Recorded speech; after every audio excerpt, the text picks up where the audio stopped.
So, guys, I want to talk about AEW, and this has kind of been an issue with their companies that there's been a lot of people leaving AEW. And what that means is that there's a story that Kenny Omega is actually not being at All Out because he's actually going to be in Japan for a while. And then there's also MJF who might be taking some time off because he wants to celebrate his honeymoon. And then there's also a story like, that Wardlow got injured, and also there's some also Osprey has surgery and Hangman has surgery. No, and Swerve has surgery as well. And then there's also things like, how should I kind of say this, that it looks like there's some people on this roster that may be taking off sometime soon. So, it's just not good really for AEW. And really right now they're in like a really big crunch. Like WWE is definitely, just coming in, and they're kind of doing a lot of counter bookering. So you need all hands on deck really. And usually, it's one of those things where, with Tony Khan, this is where he struggles as a leader, where he needs to tell people that, the show needs you. You have really great shit that you do, and we need to just hit them with what they got really. But in addition to that, you need to bring up your next generation. One thing I forgot is Konosuke Takeshita, where he is one of those wrestlers that work for different companies, so he might be taking some time off to wrestle in New Japan. Like he might become the IWGP champion, and there might be an agreement that says he can't be on AEW television for a couple of months, or he has to like do a long feud with the IWGP title really. So then that's not good, because it'll be just like if Josh Alexander left just to go to Maple Leaf Pro Wrestling,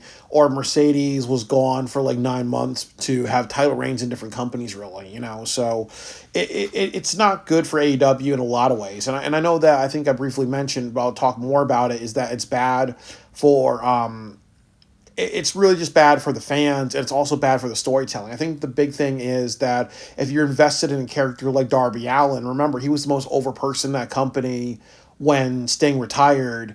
He did get a foot injury, but then after that, he went to Mount Everest. So any like momentum, any build that you have went out the window. Another great example of that is Wardlow. Like, he had a lot of potential. He was a little misguided, but then he disappeared for like over a year because they didn't book him that well. And there's also like, as I said, that there's people like, there's people on that roster like MJF who, after he had that 400-day reign, he chose to take some time off to rest on his injuries really. So there are just like times when, again, you're invested in these characters to go away, and it's like a repeat. Like, or it's like, like we invest in this person, but now they're gone for a while, so it's like we have to find the next person. The next issue with that is bad storytelling, because when you look at somebody like, how should I kind of say this? You look at somebody like Takeshita, and he might be going away to appear on, in Japan really. So instead of building a good feud with him and Okada really, they might do something where they might have a triple threat, or they might do something where Mortos and Okada attack Konosuke Takeshita, because LFI was part of the Don Callis family. Like Mortos and a few of them were in the Don Callis family really. So they can do a beatdown on Takeshita, and that would feel kind of rushed and convoluted and a big mess. Another thing is that, the whole Death Rider thing was because, they put the belt on Bryan Danielson when they shouldn't have done that. And then they did something where they had to take the title off of him really quickly because he needed surgery and he needed time off really. Or with the whole Devil storyline with MJF really, they rushed through that to get the title off of him. And there's been a lot of other situations, or even like with Wardlow getting injured. Like I think Wardlow versus Hangman would have been better, but now they're going with Kyle Fletcher, which is a good option, but Wardlow would have been the best option.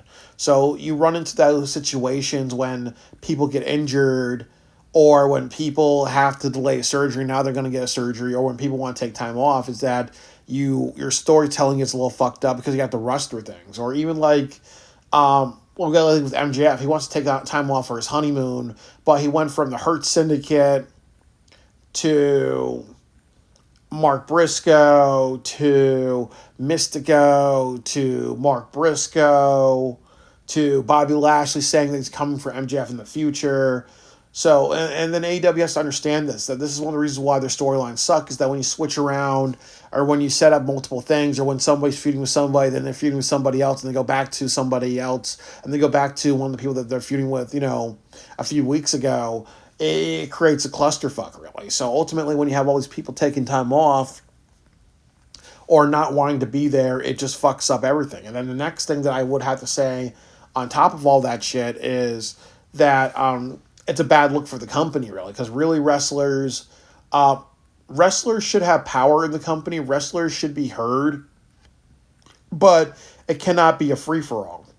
And with AEW, I feel like it's a free for all because, like I said, really, this is one of the biggest shows of the year, and this is actually one of these turning point shows because honestly, if they do good with WrestlePalooza, if they do good with a good show, a lot of people talking in a great direction, really, and then just hitting WWE with everything that they got, really. Like right now, they're outdrawing WrestlePalooza by a few hundred people. So the thing about it is, well, if Kenny Omega is in Japan, fuck him. Like bring him back, bring him back and have him have a match with Anthony Bowens or Adam Page or Okada or somebody to be like, hey, we're going to use you and we're going to do the best match possible. And then you're also a Canadian born wrestler. So people want to see you.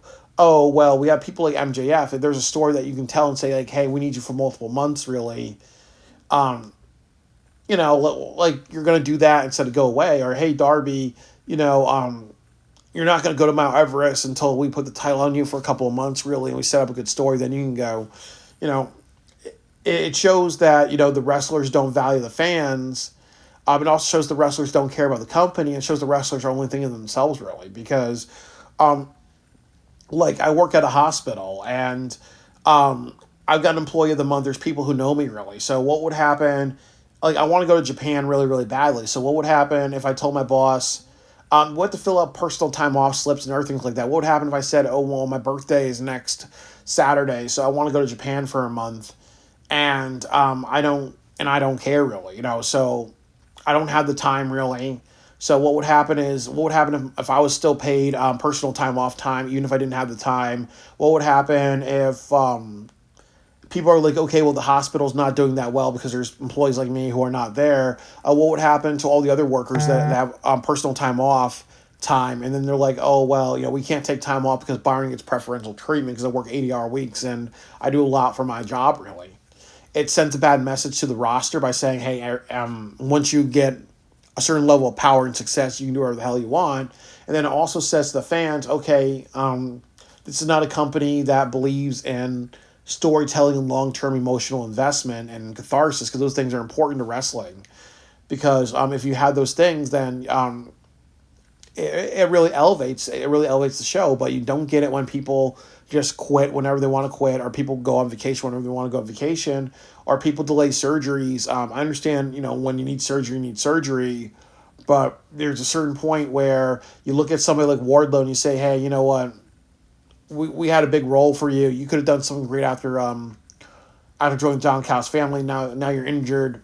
We got to get rid of you. Or if Eddie Kingston comes back, has a match, gets injured, I would fire him and be like, oh, you're too injury prone. You got to think like that a little bit. Or if you have people that just want to take a lot of time off after time off, you got to be like, hey, it's not worth it in the end of the day, because you got to have people that are going to stay and do a good job, really. But it sends a message to your fans by saying, hey, don't get invested in these people because they're going to not be there. Or, hey, the company has the inmates running the silence because everybody always leaves and does whatever the fuck they want, really. And that's just not a good, that's not good for anybody, really. So I really hope that they really just buckle down and say, like, whoever wants to be here, be's here, and whoever doesn't want to be here, whoever wants to just, take it easy or disappear for a couple of months, we got to save some money somehow, so it's best for you not to be here anymore, really. So this whole thing about people not being in AEW or just not being there when the company needs them, that shit's got to end.